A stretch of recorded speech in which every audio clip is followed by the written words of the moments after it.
there, this is Dr. Jeremiah Stevens. I'm a naturopathic physician who's been in practice since 2005, and among other things I specialize in working with kids, and a big portion of my population of patients is children.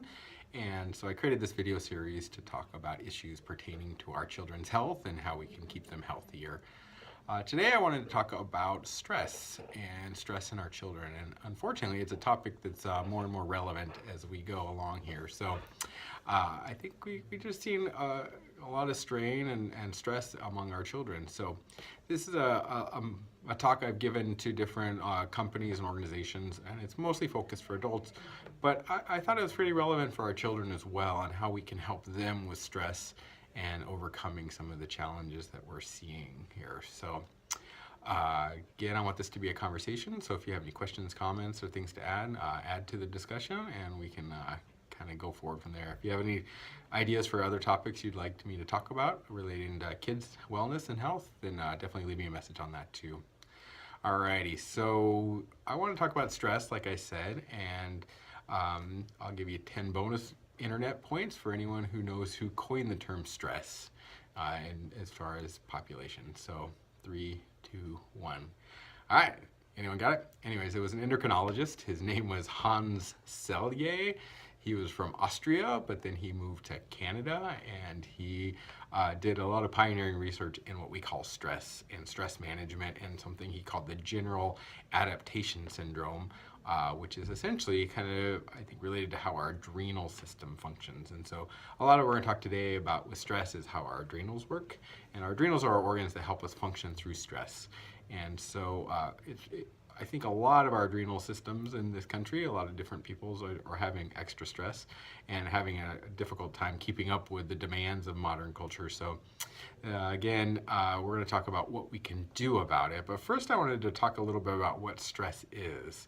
And so again, Hans Selye came up with this term. He was born in 1907, died in 1982. He did most of his research kind of in the 40s, 30s, 40s, 50s, things like that. So he basically came up with a couple really interesting concepts, and the first of which was he defined stress as being either positive or negative. So he came up with two different types of stress, and he used the terms eustress, EU stress, and distress, DIS stress, to distinguish between good and bad. So in medicine we use the term EU to describe good or normal.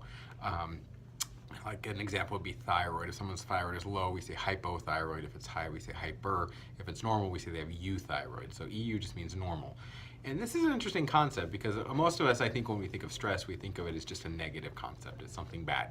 But interestingly, according to Hans and what he came up with, and I fully agree, that stress can be very much a positive thing. So he basically said that the stresses that help us are what we call a eustress. And these are stresses that help enhance function.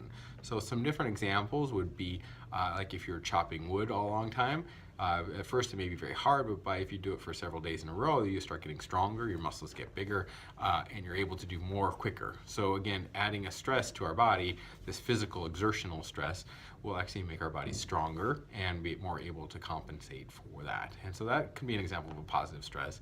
Another positive stress is something hard, like schoolwork. You know, if we don't push ourselves, we're not going to be able to get to our full potential. So stresses will make us reach above and beyond us. So another examples of some positive stresses. One would be like a deadline, or if you have a big exam coming up. I know I'm probably the only person here who's ever procrastinated for a test. So, but if you don't have those deadlines coming up, a lot of times you won't do everything that you would get done when you'd have those deadlines. And I still work that way. When I have something I have to do, I get it done. And I think most of us are that way. Another example of a way stress is good, even though it doesn't seem like a good scenario, is the classic example is a bear in the woods. And so you walk up and you startle the bear in the woods. And I don't know if anyone's had this experience, but I did. I was with my dog, and she ran up ahead and barking and treed two bear, one on each side of the path, which was awesome. So I didn't know what to do, but I bushwhacked around to get around the bears, and we left them alone. But anyways, in that scenario, a few things happen. One is your heart rate starts pounding. You feel it in your chest. which is your body switches over and away from a calm, nice, relaxing hike to this, what we call a fight or flight situation. And this is a good thing because we need to be able to deal with this stressful situation at hand. Other thing that happens is we start shunting blood away from our digestive tract out to our muscles so that we can get stronger, deal with whatever scenario, to our leg muscles if we need to run fast and get away. Our pupils dilate so we can see more of the world around us. We can react quicker. We get a big surge of adrenaline that just makes us keyed up and energized to deal with the situation at hand. And I definitely experienced all these things when I came across the bear in the woods.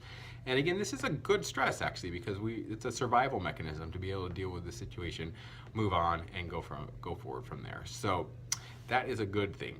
Obviously not, if it could lead to a bad scenario, but in my case, it ended up being okay.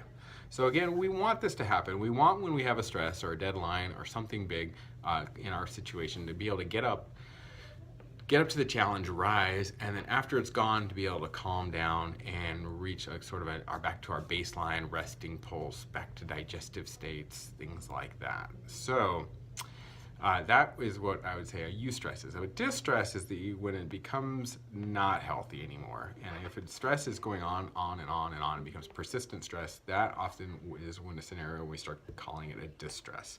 And this can lead to some negative consequences. And this is probably what you most think about when you think of the term stress. When you've been under long-term challenges and lots of things like that, all of a sudden your body's overwhelmed, you just feel like you're crashing and burning and just can't deal with it anymore. So some of the things that can happen with long-term stress, we can get anxiety, we start worrying more, we just can't keep up with things, we can get depressed, we can withdraw.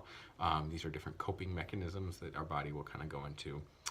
And again, most of our modern day stresses will often be these persistent ongoing stresses.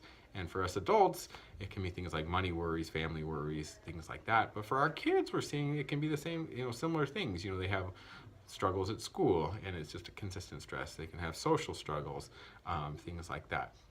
And we're seeing more of our kids start to demonstrate some of the same sicknesses, ailments because of these long-term stresses. There's a great book out there, Dr. I think Sapolsky wrote. It was called Why Don't Zebras Get Ulcers, or Why Zebras Don't Get Ulcers, essentially the name of the book.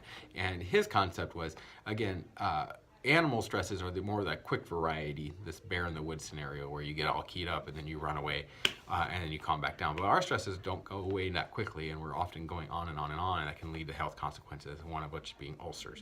So again, we're going to get into what we can do about this, but I wanted to continue going through some more pieces of this, what defines stress. So we're seeing in our kids that many of our kids are really under a lot of stress, and we're seeing many of our kids become overscheduled. They take on too many responsibilities. We're shuttling them around from one after-school activity to another, and it's like they just don't have a lot of downtime.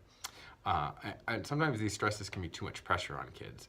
And some kids thrive under these circumstances, so I'm not saying it's a bad thing.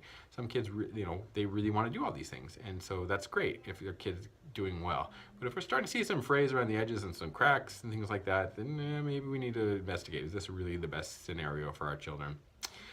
Many of our kids are under some social struggles at school. We see problems with bullying or I have 4 girls, so we see drama come up, and it's, just these things are stressors, and we have to acknowledge that is a real deal. It may sound like, something petty to us, but to them, it can be life-changing and life-altering at the moment. And then the worst case scenario, I shouldn't say that, but everything gets ratcheted up at puberty. Once we get this big surge of hormones coming into play, all of a sudden everything gets much more dramatic and much harder to handle and becomes more serious. So again, our kids can have a lot of stresses, and that's really a problem. Lastly, before we move on to what we can do about this, I want to really sit with one of the things Hans talked about.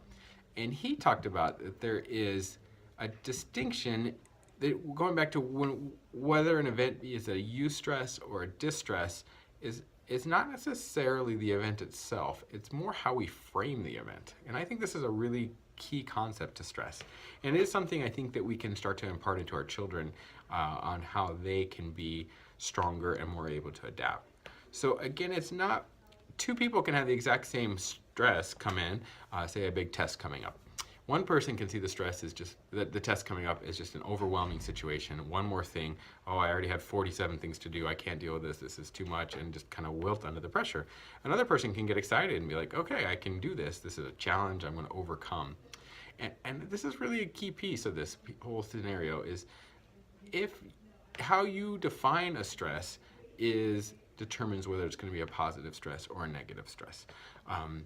I see some people who have very little stress from an outside perspective that are not able to function under these little scenarios. And other people, it's like, I'm just blown away by how much they're going through, and they're thriving still. So again, it's not the stress is the outside circumstances itself, it's how we do that. And some of the reasons how we define it based on a few things. One is our past responses, our past experiences. If we've had bad experiences in the past with tests, another test is going to be another negative stressor. And that's what, it can be a hard thing to overcome, but it is something that you can reframe and change from. A lot of times it's our expectations that are coming into play too. We're expecting an event to be good, it's going to end up being better. If we expect an event to be terrible, we're often going to have a self-fulfilling prophecy there. So. And lastly, which I think is the most important thing, is what are our resources? Are we in a strong place based on our nutritional status, our sleep inventory, our social support networks, that we can deal with the stress that's coming at hand? And that's the piece I think we can make the biggest impact. We can do some stuff with some behavioral therapy, cognitive therapy, and different ways to change how we think about these things. But our biggest way we can intervene on this is how we can build up our resources. So when those inevitable stresses that are going to come, we don't choose our stresses a lot of times. They find us, someone's sick, someone close to us passes away, something like that. These stresses find us, and we need to be able to deal when these stresses come on board. Some other quick examples, to group stresses, things to think about can be, and these affect our kids, so think about this. So physical things, if illnesses, pain, hunger. Unfortunately, there's more of that going on in our country now than ever. In our children, not enough sleep, which I think is a chronic problem in our culture, but we're seeing it a lot in our kids who are often getting overscheduled and homework late and things like that, and getting up early. Social stresses include like their peer relationships, if you're having a fight with their best friend or someone bullying at school. Family relationships can put a lot of stress. Is there strain in the family? Is there divorce? Is there fighting in the home? Substance abuse, things like that.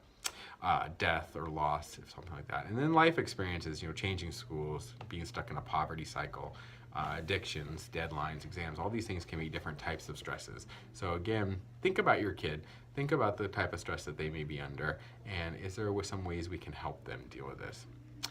Lastly, again, before we transition to what we can do about this, I wanted to talk a little bit about the second thing I think that Hans Selye really brought to the conversation on stress was he just defined something he called the general adaptation syndrome. And it's basically there's 3 stages in how our body responds to stress.